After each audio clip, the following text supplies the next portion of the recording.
저는 이 시간 내가 새벽을 깨우리로다, 내가 새벽을 깨우리로다 라는 제목으로 하나님의 말씀을 전가하려고 합니다.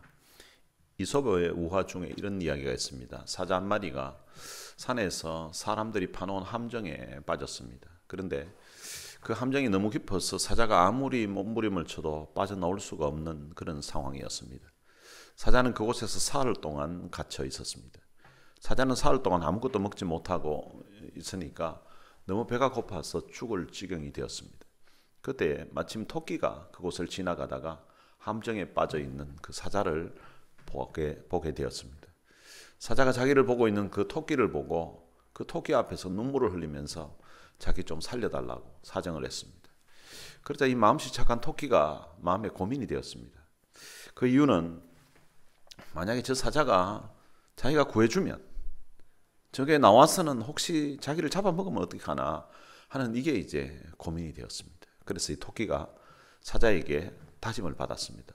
내가 만약 당신을 구해주면 날 안 잡아먹겠다고 약속을 해달라고. 그러니까 이 사자가 자기가 절대 안 잡아먹겠다고. 자기를 구해줬는데 어떻게 잡아먹겠냐고. 그런 일은 없을 거라고 하고 약속을 했습니다.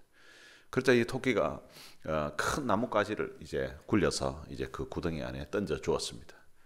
그러니까 이 사자가 토끼가 던져준 그 큰 나무를 통해 가지고 나뭇가지를 통해서 그 구덩이에서 빠져나올 수가 있었습니다. 근데 이 막상 사자가 나와 보니까 사흘 동안 굶었기 때문에 배가 너무 고픈데 자기 눈앞에 토끼가 있는 거예요. 그러니까 이게 지금 먹잇감이 있으니까 이 생각이 이제 바뀐 거예요. 그래서 토끼에게 이야기했습니다. 야 토끼야, 내가 너무 배가 고파서 너를 잡아먹어야 되겠다. 그러니까 이 토끼가 이 사자의 말을 듣고 너무 억울했습니다. 아니 세상에 이런 배은망덕한 일이 어디 있습니까? 내가 당신을 살려줬는데 어떻게 내게 이럴 수가 있냐고. 그런데 이 사자는 자기가 너무 배가 고프다 이거예요. 자기 사흘 동안 굶었다 이거예요. 배가 고프니까 미안하다고 어쩔 수 없다고 하는 거예요. 이 토끼와 사자가 둘이가 이제 실랑이를 벌이고 있는 거예요. 어떻게 이럴 수가 있습니까? 하고 난 배가 너무 고파서 어쩔 수 없다. 이런 식의 이제 이야기를 하고 있는데 마침 그곳에 여우가 지나가게 된 거예요. 여우가 지나가다가 이 토끼하고 사자가 실랑이를 벌이고 있는 이 상황을 보게 되었습니다. 그래서 여우가 그들에게 물었습니다. 지금 무슨 일이냐고, 지금 뭔 일이냐고 이렇게 물었더니 이 토끼가 자초지종 이야기를 쭉 이야기를 해준 거예요. 이 이야기를 다 듣고 난 이 여우가 지혜를 발휘했습니다. 사자왕이요, 이 토끼가 사자왕을 구해주시기 전에는 사자왕은 어디에 있었습니까? 어떤 상황이었습니까? 제가 이해가 안 갔어요. 이랬더니 이 성질급한 사자가 함정으로 툭 뛰어 들어갔습니다. 툭 뛰어 들어가서는 내가 이렇게 하고 있었지 이렇게 이야기했습니다. 여우가 그럼 원래대로 그대로 계십시오.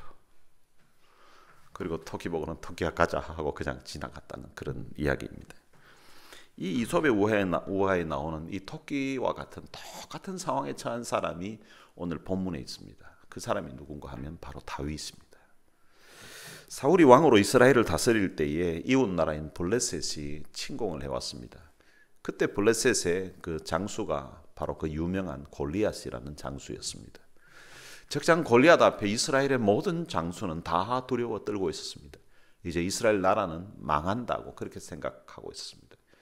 그것은 뭐 이스라엘의 왕을 비롯한 모든 사람들이 다 이제 뭐 이길 성산이 없는, 가능성이 없는 그런 전쟁이었기 때문에 이제 나라는 망할 것이라고 다 그렇게 생각하고 또 믿고 있었습니다. 근데 그때에 다윗이 적장 골리앗과 나가서 싸워서 단판을 벌여서 골리앗을 죽였습니다. 그리고 위기에 처해 있었던 사울 왕과 그리고 이스라엘 나라를 구해 주었습니다.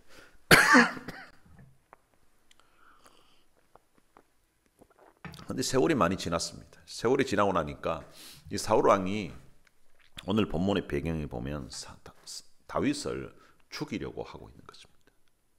이 사울 왕의 모습은 마치 이솝의 우화에 나오는 그 사자와 똑같습니다. 이솝의 우화에 나오는 그 토끼가 정말 억울한 상황인 것처럼 오늘 본문에 나오는 이 다윗이 너무나 억울한 상황에 처해 있는 것입니다. 그런 억울한 상황에 처해 있는 다윗이 쓴 시가 바로 오늘 이 본문입니다. 이 시를 기록한 시대적 배경이, 그 상황이 언제였는가 앞부분에 기록되어 있습니다. 다윗이 사울을 피하여 굴에 있던 때에 라고 되어 있습니다. 다윗이 사울을 피하여서 굴에 있던 때에 이 시를 기록했다는 것입니다. 이스라엘의 왕 사울이 다윗을 잡으려고, 다윗을 죽이려고 전국에 지명 수배령을 내렸습니다. 그리고 군사들을 풀어서 다윗을 잡기에 혈안이 되어 있는 그런 상황입니다. 다윗이 사울을 피하여 굴에 숨어 있을 때에 다윗이 오늘 시편 57편 이것을 쓰게 되었다는 것입니다. 그럼 다윗의 입장에서 생각해 보면 정말 억울한 상황입니다. 그래서 오늘 본문 6절에도 보면 내 영혼이 억울하도다 라고 그렇게 말합니다. 여러분 어떨 때 제일 억울한지 아십니까? 여러분 어떨 때 억울했습니까? 누가 여러분들이 하지 않은 말을 했다고 했을 때 그때 억울했습니까? 아니면은 여러분들은 그런 사람이 아닌데 저 사람이 이런 사람이라고 했을 때 억울했습니까? 아니면 돈을 띄었을 때 억울했습니까? 아니면 돈을 날렸을 때 억울했습니까? 여러분 어떨 때가 제일 억울한가 하면 억울할 때가 제일 억울합니다. 어떻게 말로 표현을 못해. 너무 억울했어. 이거 억울할 때 그 사람마다 그 느끼는 감정이 다르겠지만 상황이 다르겠지만 억울할 때만큼 억울한 게 없어요. 다윗은 사울 왕이 다스리는 그 이스라엘 나라가 위기에 처했을 때에 구해주었던 사람입니다. 여러분 이스라엘 나라를 구했다는 것은 이스라엘 나라뿐만 아니라 사울 왕의 목숨을 구해준 것입니다. 다윗이 적장 블레셋의 장수 골리앗을 죽이고 전쟁에서 승리를 했습니다. 그런데 그 이후에도요 다윗은 사울 왕을 위해서 전쟁에서 계속해서 승리를 안겨주었습니다. 그리고 사울 왕이 악신이 들었을 때에 다윗이 수금을 연주하여서 사울에게 있는 그 악신을 쫓아내어 주었습니다. 그러니까 다윗은 사울 왕에게 생명의 은인이라고 할 수 있습니다. 한 번은 다윗이 블레셋과의 전쟁에서 승리를 하고 돌아오는데 이스라엘 여인들이 그 돌아오는 행렬인 그 모든 성읍에서 나와서 여인들이 노래하면서 춤을 추면서 막 북을 치면서 왕 사울을 환영하였습니다.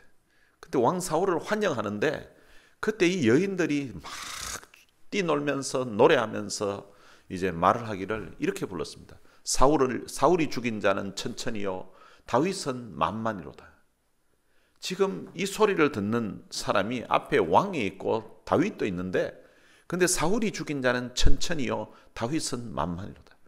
이 여자들이 도대체 생각이 있는 여자들인지 생각이 없는 여자들인지 하여튼 정신없는 여자들이 하여튼 좋아가지고 그냥 이렇게 노래를 부른 거예요. 이 노래의 의미는 전쟁에서 사울 왕이 죽인 사람보다 다윗이 죽인 사람이 훨씬 더 많다는 그런 의미입니다. 사울이 그 소리를 듣고서 아주 불쾌했습니다. 그리고 굉장히 심히 노했습니다. 그리고는 사울이 다윗에게 만만을 돌리고 내게는 천천을 돌리니 그가 얻을 것이 나라 말고 무엇이냐 하고 그날 이후로 사울이 다윗을 주목하였더라 라고 말씀하고 있습니다. 여러분 이스라엘의 왕은요 그를 세우신 하나님을 주목하면서 살아야 됐습니다. 그런데 사울 왕이 하나님을 주목하지 아니하고 다윗을 주목했다는 것입니다. 사울 왕은 백성들에게 다윗의 인기가 높아가는 것을 보면서 자신의 왕위가 위태롭다고 생각한 것입니다. 그래서 사울 왕이 다윗을 잡아서 죽이려고 하였습니다. 다윗의 입장에서 보면 그가 잘못한 게 없습니다. 다윗이 사울 왕에게 반역을 한 것이 아니에요. 반역할 생각도 없습니다. 다윗은 골리앗에게서 사울 왕의 목숨과 이스라엘 나라를 구해주었습니다. 그 이후에도 전쟁할 적마다 다윗은 자기가 목숨 걸고 나가서 사울 왕에게 이스라엘에게 승리를 안겨주었습니다. 그런데 사울 왕이 지금 자기를 죽이려고 하는 것입니다. 다윗은 자기를 죽이려고 하는 그 사울을 피하여서 지금 굴에 숨어 있습니다. 다윗은 생명의 위협을 느끼는 그런 상황에서 하나님께 오늘 본문에 이렇게 기도를 합니다. 하나님이여 내게 은혜를 베푸소서. 내게 은혜를 베푸소서. 내 영혼이 주께로 피하되 주의 날개끈을 아래에서 이 재앙들이 지나가기까지 피하리이다. 다윗이 하나님께 은혜를 구하고 있습니다. 여러분 나라의 왕인 사울이 자기를 죽이려고 하니까 너무 괴로운 것입니다. 일반 개인 같으면 그 사람 피해서 살면 되는데 나라의 왕이 그를 죽이려고 하니까 피할 곳이 없는 거예요. 피할 곳이. 다윗이 죽을 것 같은 그 답답한 상황에서 하나님께 은혜를 구하고 있습니다. 다윗은 자신의 생명의 위협을 느끼는 그 위기 가운데서 자신이 이 상황에서 살아갈 수 있는 길은, 살 수 있는 길은 바로 오직 하나님이 자기에게 은혜를 베풀어 주셔야만 가능하다고 믿었던 것입니다. 그래서 그는 내 영혼이 주께로 피한다라고 고백하고 있습니다. 지금 피할 데가 없어서 지금 굴에 숨어 있는데 이것도 안전하지가 않는 거예요. 이것도 안전하지가 않아서 자기는 지금 몸은 비록 굴에 있지만 자기는 주님에게 피한다고, 주님이 나를 좀 보호해달라고 그렇게 기도를 하고 있는 것입니다. 이스라엘 왕 사울이 자기를 죽이려고 하는 상황에서 다윗이 피할 곳은 주님 품밖에는 없었던 것입니다. 그래서 주께로 피한다라고 고백을 하는 것입니다. 다윗은 주의 날개 그늘 아래에서 이 재앙들이 지나가기까지 피한다라고 그렇게 고백을 합니다. 이 주의 날개 그늘이라는 말은 마치 닭이나 새들이, 그 어미 새나 어미 닭이 그 자기 새끼를 날개로 이렇게 덮어서 비와 바람을 보호하는 것처럼 바로 이 하나님이 자기를 보호해 주시기를, 하나님이 자기를 돌봐주시기를 그렇게 기대하면서 피한다는 것입니다. 다윗은 그가 당한 그 고난이 얼마나 큰지, 자기가 당한 그 일들을 오늘 본문에서 보면 재앙들이라고 그렇게 표현을 하고 있습니다. 이 재앙들은 다윗의 목숨을 노리기 위한 사울의 추격을 말하는 것입니다. 사울 왕이 수많은 군사들을 동원해서 숨어있는 그 다윗을 전국에 군사들을 풀어서 찾고 있는 상황입니다. 사울을 피해 도망 다니는 동안 다윗은 초긴장 상태에 있었을 것입니다. 만약 다윗이 사울의 군사들에게 발각된다면 사울에 의해서 처형당하게 될 것입니다. 그런 절박한 가운데서 다윗은 하나님의 도우심을 구하고 있습니다. 내가 지존하신 하나님께 부르짖음이여 곧 나를 위하여 모든 것을 이루시는 하나님께로다. 다윗은 지존하신 하나님께 부르짖었다고 그렇게 고백합니다. 지존하다는 말은 지극히 높다는 거예요. 최고로 높다는 뜻입니다. 다윗은 지극히 높으신 그 하나님께 부르짖고 있습니다. 부르짖는다는 것은 사람이 절박해야만 부르짖게 됩니다. 마음에 절박함이 없으면 기도도요, 이 간절하게 정말로 안타까운 심정으로 그런 기도가 나오지 않습니다. 여러분, 아무리 품이 있는, 아무리 참 조용하고 말이 없는 그런 사람도요, 물에 빠져가지고 막 죽을 것 같은 그런 상황이 되면 저 혹시 누구 저 좀 구해 주실 수 없어요? 저 수영 못 하거든요. 좀 구해 주시면 좋겠어요. 혹시 시간 되시는 분 저 좀 도와주세요. 이렇게 말할 사람이 누가 있겠습니까? 막 살려달라고 막 칠 거예요. 만약에 자기가 수영을 못 하는데 자기 아이가 물에 빠져 있으면 아무리 참 교양 있는 여자라 할지라도 저 혹시 저희 애가 수영을 못 하는데요, 물에 빠졌거든요. 좀 시간 되시면 도와주실 수 있겠어요?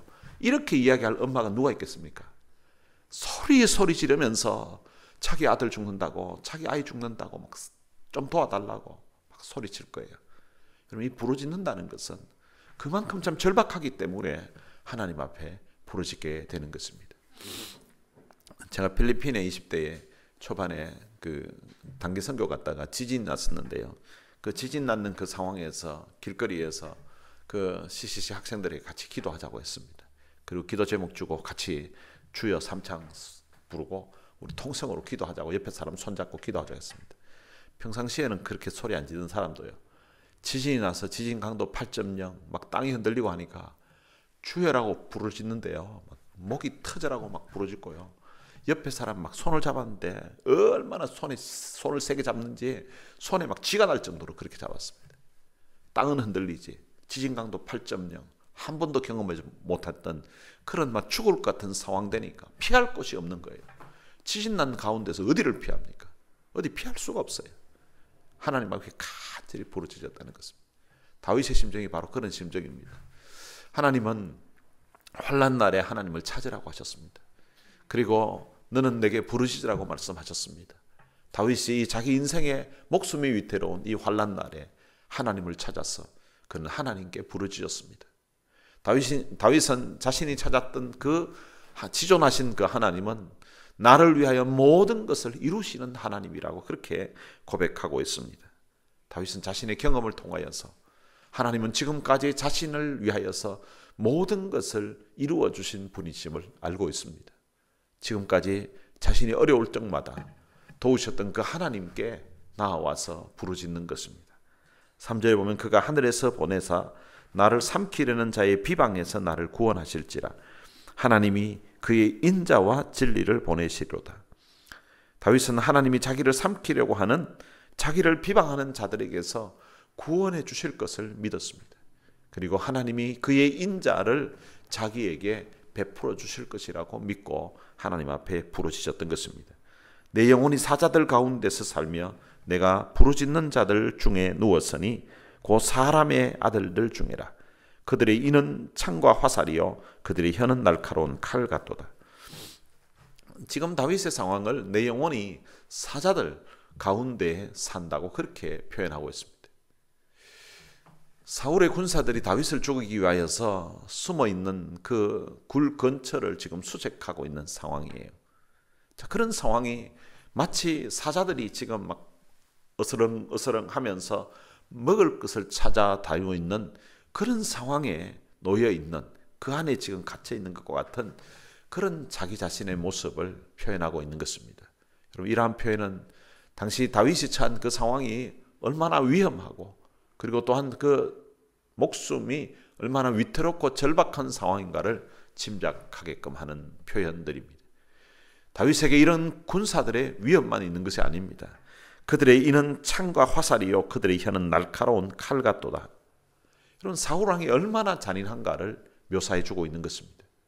다윗은 쫓기면서 생명의 위협도 느끼고 있었지만 들려오는 그 말들이 그의 마음에 엄청난 상처를 주고 있다는 것입니다. 여러분, 이 상처가 얼마나 컸는지 그들의 이는 창과 화살이라고 표현합니다. 그리고 그들의 혀는 날카로운 칼 같도다라고 말씀하고 있습니다. 그래서 3절에서도 보면 나를 삼키려는 자의 비방에서 나를 구원해 달라고 이렇게 고백하고 있습니다. 다윗을 군사를 동원해서 잡으려고 할 그런 상황이면, 여러분, 군사를 동원해서 전국적으로 다윗을 지명수배령을 내려서 잡으려고 하면 다윗에게 무슨 죄목이 있어야 될 거 아닙니까? 아마 다윗이 하지 않았던 일을 했다고 아마 누명을 씌웠을 거예요. 그리고 다윗에게 안 좋은 소문을 퍼뜨렸을 것입니다. 다윗을 반역자라고 했을 것입니다. 그리고 그 사울의 왕위를 노렸다고 아마 했을 것입니다. 그리고 아주 배은망덕한 놈이라고 그렇게 비방하였을 것입니다. 이런 여러 비방하는 말들이 다윗의 귓전에 들려올 때에 그것이 마치 날카로운 칼처럼 자기 마음에 상처를 주었다는 것입니다. 다윗의 마음은 마치 날카로운 칼이 자신에게 상처를 주는 것처럼 그래서 들려오는 그런 말들이 자기를 너무나 참 힘들게 만들고 고통스럽게 만들었다는 것입니다. 그래서 6절에서 그는 그들이 내 걸음을 막으려고 그물을 준비하였으니 내 영혼이 억울하도다. 그들이 내 앞에 웅덩이를 팠으나 자기들이 그 중에 빠졌도다. 그들이 다윗이 가는 길을 막으려고 그물을 준비하였다는 것입니다. 마치 새를 잡기 위해서 그물을 쳐놓은 것처럼 사울왕이 자기를 잡기 위해서 군사들을 다 동원해가지고 자기를 잡으려고 피할 곳이 없는 그런 상황으로 만들어 놓았다는 것입니다. 그리고 자기를 잡기 위해서 웅덩이를 팠다는 것입니다. 마치 짐승을 잡기 위해서 웅덩이, 이런 함정을 파놓는 것처럼 다윗이 자기를 잡기 위해서 함정을 파놓고 자기가 거기에 걸려들기를 기다리고 있다는 것입니다. 이렇게 쫓겨다니고 있는 다윗의 모습은 마치 사냥꾼들에게 쫓기고 있는 그런 새들처럼, 짐승처럼 아주 비참한 그런 신세가 되어 있는 것입니다. 다윗은 이런 안타까운 사정을 하나님께 부르짖으면서 아뢰었던 것입니다. 하나님이 그에게 은혜를 부어주시기를 부르짖었습니다. 하나님이여 내게 은혜를 베푸소서, 내게 은혜를 베푸소서라고 부르짖었던 것입니다. 그런데 그렇게 부르짖었더니 하나님이 그에게 은혜를 베풀어 주신 거예요. 어떤 은혜를 베풀어 주시는가 하면 그들이 내 앞에 웅덩이를 팠는데 그런데 자기들이 그 중에 빠졌다는 것입니다. 여러분, 자기 잡으려고 했는데 하나님이 그게 오히려 올무가 되게 해서 그들이 잡히도록 하나님이 하셨다는 것입니다. 그러니까 은혜를 베풀어 달라고, 어떻게 좀 살려달라고 하나님 앞에 간절히 부르짖었더니 하나님이 그를 살려주신 거예요. 그에게 은혜를 베풀어 주신 거예요. 그래서 그가 받은 그 은혜를 7절에서 은혜를 받은 후에 이런 고백을 합니다. 하나님이여, 내 마음이 확정되었고 내 마음이 확정되었사오니 내가 노래하고 내가 찬송하리이다. 여러분, 내 마음이 확정되었다는 말은 마음을 정했다는 거예요. 확실하게 정했다는 것입니다. 이 마음에 결심을 했다는 것입니다. 2번씩이나 반복해서 내 마음이 확정되었다라고 하는 것은 마음에 정말 그가 결단했다는 것을 말하고 있는 것입니다. 다윗은 인생의 위기 상황에서 하나님께 부르짖었다가 하나님이 그에게 살 길을 열어주신 거예요. 자기를 잡으려고 했던 사람들이 오히려 올무에 걸리게 되고 오히려 자기들이 만들어 놓았던 그 구덩이에 자기들이 빠지게 되는 그런 놀라운 역사로 하나님이 응답해 주신 거예요. 그런 다윗이 하나님으로부터 놀라운 은혜를 받은 후에 그의 마음에 2가지를 확정을 했습니다. 다윗이 첫 번째 마음에 확정한 것은 찬송하며 살겠다는 것입니다. 7절에 보면 내가 노래하고 내가 찬송하리이다. 하나님이 자기에게 베풀어 주셨던 정말로 죽음의 그 위기 가운데서 하나님 앞에 그 굴에서 간절하게 부르짖었더니 하나님이 자기를 살려주셨고 자기 기도에 응답해 주신 거예요. 자기에게 베풀어 주신 그 은혜를 생각하면서 하나님, 앞으로는 찬송하면서 살겠습니다. 앞으로는 찬송하면서 살겠습니다. 하나님, 내 인생에 베풀어 주셨던 그 은혜를 내가 찬송하며 살겠다는 것입니다. 8절에 보면 어떻게 찬송하는가 하면 내 영광아 깰지어다, 비파야 수고마 깰지어다, 내가 새벽을 깨우리로다. 다윗은 많은 시편을 지었던 사람입니다. 다윗은 사울을 괴롭혔던 그 악신을 수금 연주를 통하여서 쫓아낼 정도로 아주 영감 있는 연주자였습니다. 그런데 쫓겨다니면서 살다 보니까 비파와 수금을 만져본 지도 오래된 것 같고 비파와 수금을 잠재워둘 정도로 자기는 그동안 하나님을 찬양하는 그런 연주를 제대로 하지를 못했던 것 같습니다. 그런데 이번에 간절하게 하나님 앞에 부르짖고 나서 하나님이 그에게 살 길을 열어주시고 은혜를 베풀어 주신 그걸 생각하면서, 받은 걸 생각하면서 다윗은 결심을 합니다. 내가 그동안 잠자고 있었던, 내가 가지고 있던 이 비파와 이 수금 솜씨를 이제 발휘하면서 살겠다는 것입니다. 지금까지는 하나님을 찬송하지 못하고 살았었는데 그냥 도망다니다는 그 이유 때문에 제대로 하나님을 찬송하지도 못하고 하나님을 높이는 그런 연주도 하지 못하면서 그렇게 살았는데, 그런데 이제는 하나님을 찬송하면서 살겠다는 것입니다. 어느 정도로 찬송하는가 하면 내가 새벽을 깨우리로다.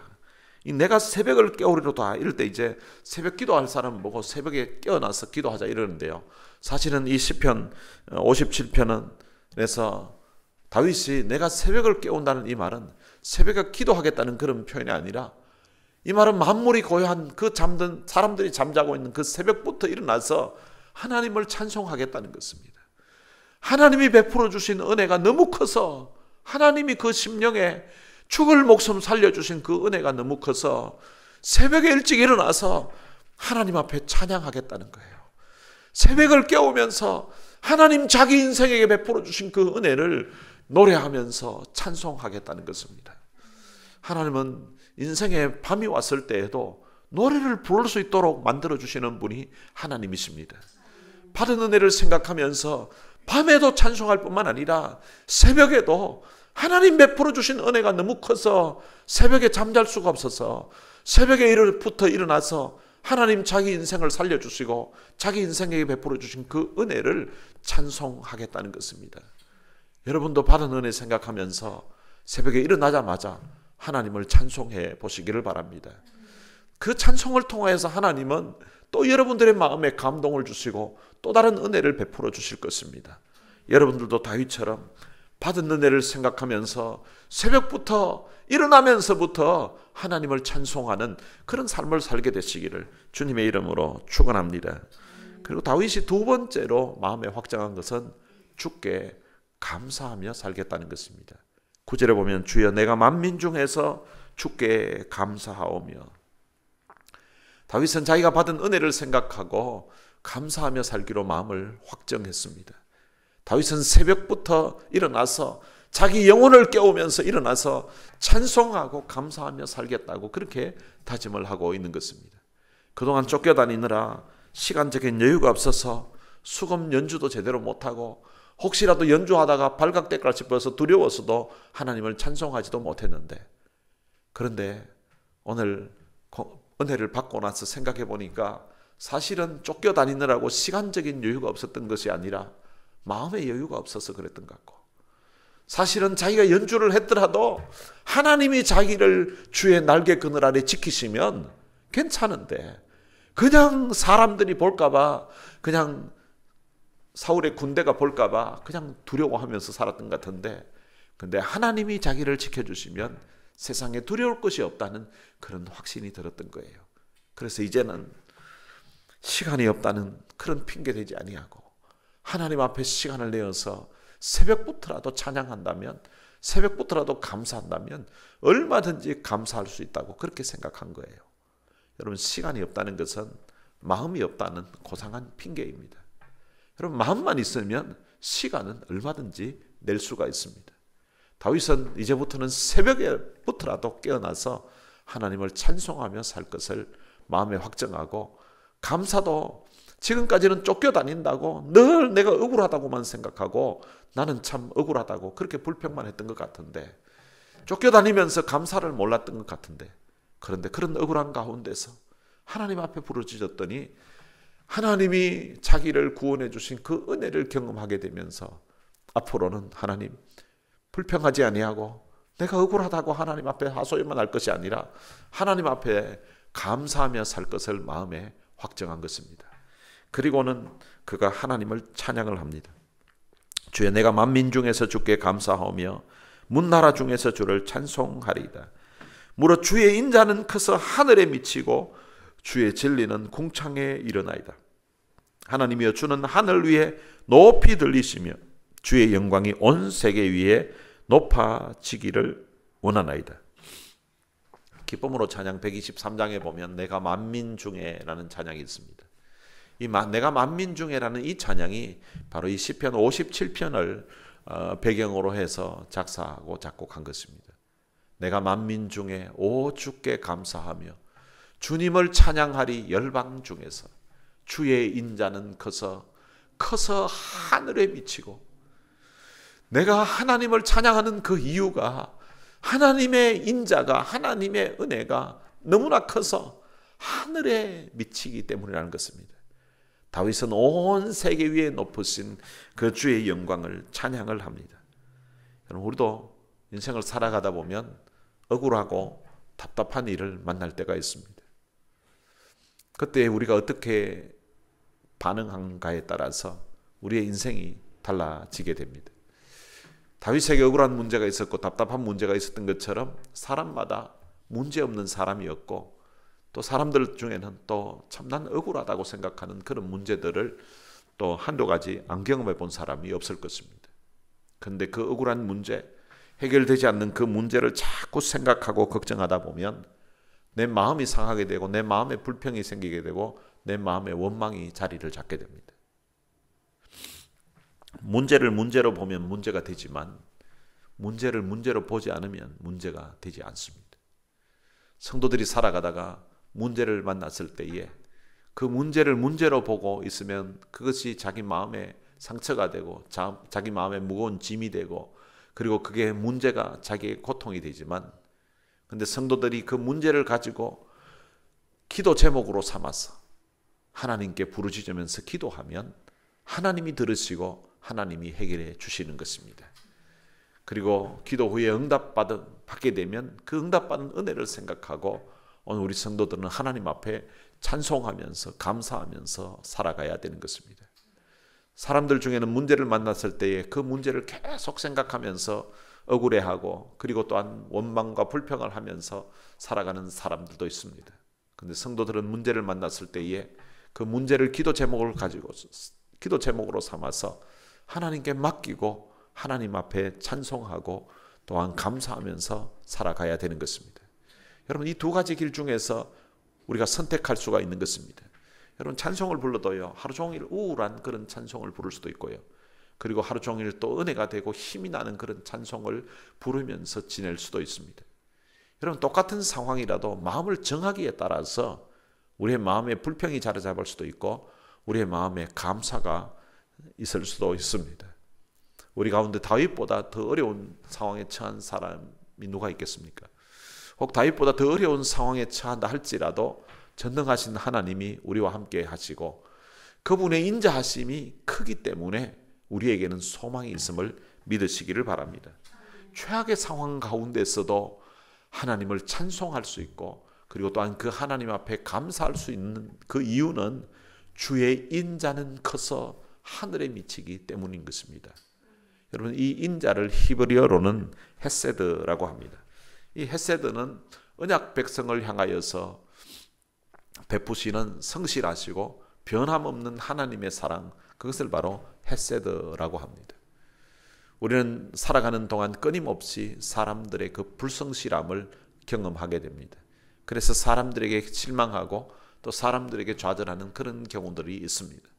그러나 하나님은 변치 않으시는 성실함으로 우리를 버리시지도 아니하고 우리를 떠나시지도 않는 분이라고 성경은 말씀하고 있습니다. 우리가 하나님께 불성실할 때에도 하나님은 우리를 용서하시고 변함없는 사랑으로 우리를 사랑해 주시는 분입니다. 바로 이 하나님의 인자가 너무나 커서 하늘에 도달한다고, 하늘까지 이른다고 그렇게 표현하고 있는 것입니다. 그 하나님이 나를 도와주실 것이기 때문에 지금 최악의 상황이지만 이 상황에서 역전시킬 수 있는 그 하나님 때문에 우리가 찬송하고 우리가 감사할 수 있는 것입니다. 바울과 실라가 빌립보 옥중에서 매를 많이 맞았습니다. 옷은 찢어졌습니다. 깊은 감옥의 한밤중이 되었습니다. 그 한밤중에 그들이 할 수 있는 일이 무엇이 있었겠습니까? 근데 그들은 하나님 앞에 기도하고 그리고 하나님을 찬송했습니다. 그들이 할 수 있는 것, 그냥 입이 열려있기 때문에 하나님께 기도할 수 있었고 하나님을 찬송했던 것입니다. 고난 중에 있을 때 마음에 결단하고 믿음으로 하나님 앞에 나아가서 참 기도하고 찬송했더니 하나님이 그들의 삶에 기적을 베풀어 주셨던 것입니다. 혹시 요즘 고난 중에 있는 분들 있습니까? 불확실한 미래 때문에, 답답한 문제 때문에 고민하고 또 갈등하고 있는 이들 있다면 바로 그 문제를 기도 제목으로 삼아서 다윗처럼 하나님 앞에 부르짖으면서 기도해 보시기를 바랍니다. 다윗에게 은혜를 베풀어 주셨던 그 하나님이 여러분들에게도 은혜를 베풀어 주실 것입니다. 우리 하나님은 부르짖는 인생마다 그 마음에 찬송이 있게 하시고 그 마음에 감사가 있게끔 도와주시는 분이십니다. 이런 하나님의 인자, 하나님의 헤세드가 바로 여러분들에게 있게 되시기를 주님의 이름으로 축원합니다. 오늘 들은 말씀 생각하면서 같이 찬양을 한 곡 부르겠습니다. 나는 믿노라 라는 찬양입니다. 깊은 슬픔 가운데 홀로 방황할 때에 주님은 나를 위로하셨고 힘든 세상 일 속에 지쳐 쓰러질 때도 주님은 나를 인도하셨네. 오늘 들은 말씀 생각하면서 같이 찬양 부르시겠습니다.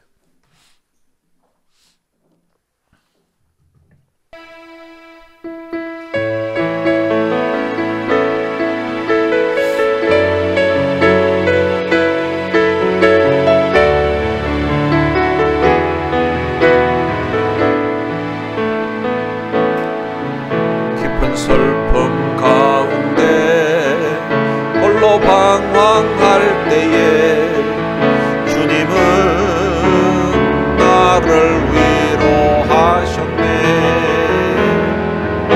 힘든 세상 일 속에 지쳐 쓰러질 때도 주님은 나를 인도하셨네. 나는 믿노라 하나님이 함께 하심을. 나는 믿노라 하나님이 함께 하심을. 나는 믿노라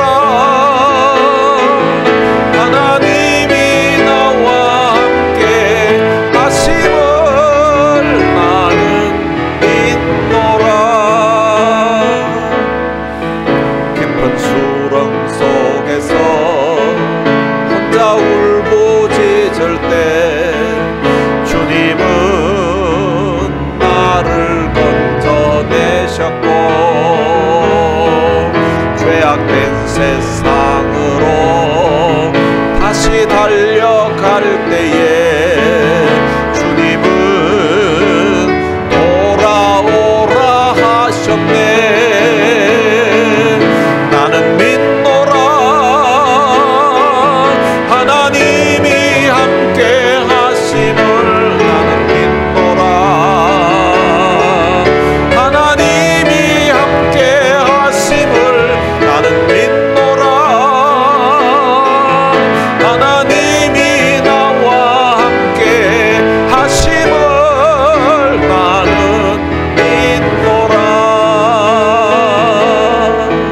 거친 풍랑이로도 잔잔하게 하시니 주님은 나의 피난처시요 푸른 초장물가로 항상 인도하시니 주님은 나의 안식처로다. 나는 믿노라 하나님이 살아계심을. 나는 믿노라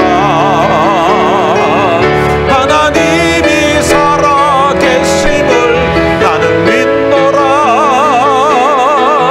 하나님이 살아 역사하심을. 나는 믿노라 나는 믿노라 하나님이 살아계심을. 나는 믿노라 하나님이 살아계심을. 나는 믿노라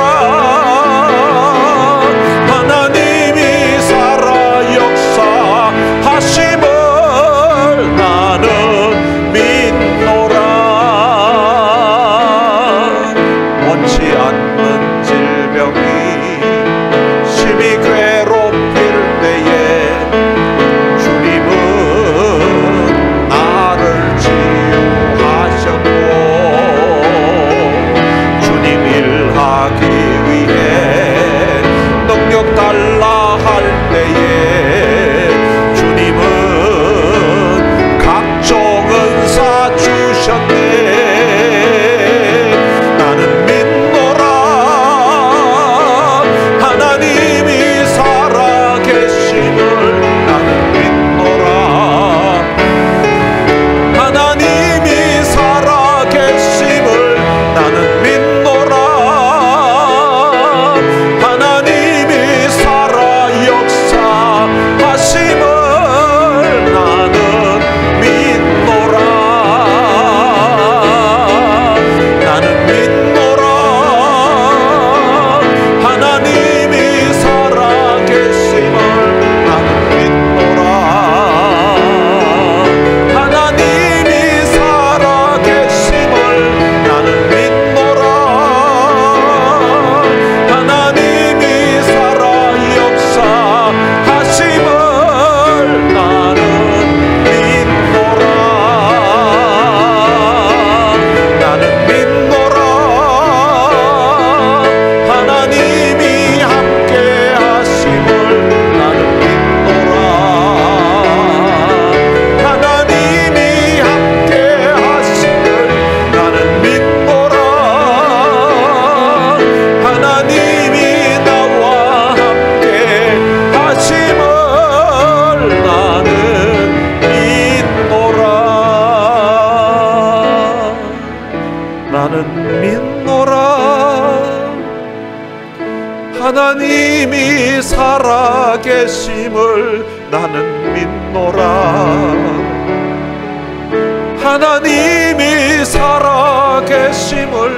나는 믿노라 하나님이 살아 역사하심을. 나는 믿노라.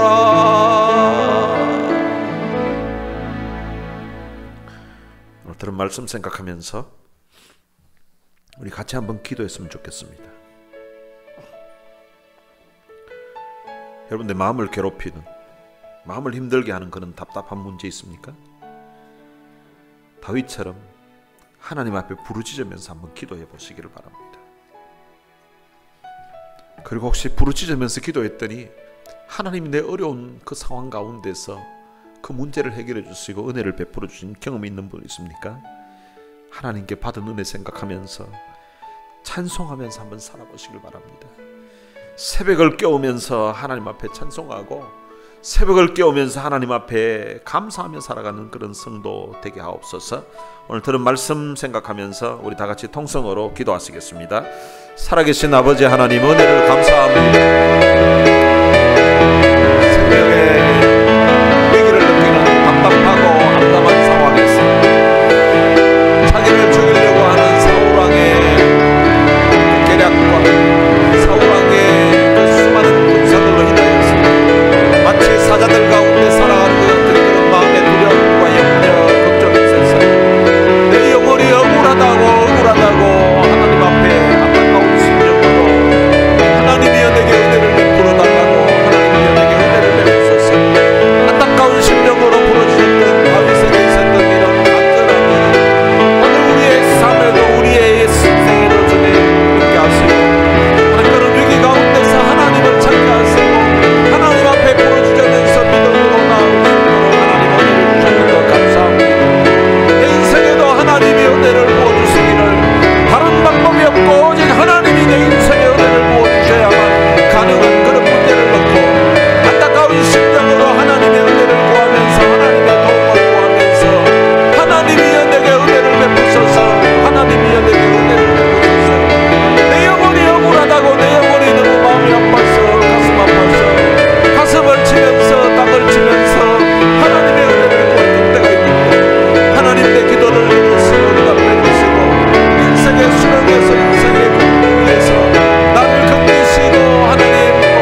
하나님 아버지, 인생의 생명의 위기를 느끼는 그런 위기와 절박함 가운데 그것을 기도 제목으로 삼아서 하나님이여 내게 은혜를 베푸소서, 하나님이여 내게 은혜를 베푸소서 하며 그 억울한 상황을 하나님 앞에 부르짖어 기도했던 다윗의 기도를 들으시고 하나님이 다윗에게 은혜를 베풀어 주셨던 것처럼 오늘 우리도 인생을 살아오면서 참 답답하고 또 우리 힘으로 해결할 수 없었던 그런 억울하고 암담한 상황이 있었지만 그런 가운데서 하나님을 찾게 하시고 하나님 앞에 부르짖어 기도할 수 있게 하시고 그런 기도를 통하여서 하나님의 살아 역사하심을, 그 하나님이 또한 우리와 함께 하심을 체험할 수 있도록 해주신 것 참으로 감사합니다. 이 받은 은혜 생각하면서 우리도 새벽을 깨우면서 하나님을 찬송하며 살게 해주시고 또한 새벽을 깨우면서 새벽부터 우리 하나님 앞에 감사의 기도로 한 날을 출발할 수 있도록 은혜를 베풀어 주옵소서. 하나님, 이 자리에 참 잠 못 이루게 하고 힘들게 만드는 문제 때문에 고민하고 있는 이들 있습니까? 주님, 그 고민하고 잠 못 이루는 그 문제를 기도 제목으로 삼아서 다윗처럼 우리 하나님 앞에 부르짖어 기도하는 기도의 사람 되게 하여 주옵소서. 그리할 때에 하나님이 그 기도를 들으시고 응답해 주시는 그런 놀라운 역사를 또한 맛볼 수 있도록 축복해 주옵소서. 우리 주 예수 그리스도의 은혜와 하나님의 무한하신 사랑과 성령님의 위로교통 충만하심이 하나님께 기도하여서 받은 바 응답의 은혜에 대한 감사와 감격하는 마음을 가지고서 새벽을 깨우면서 하나님께 찬송하고 하나님께 감사하며 살 것을 마음에 다짐하는 하나님의 귀한 자녀들 머리머리 위에 이제로부터 영원토록 함께 있을지어다. 아멘.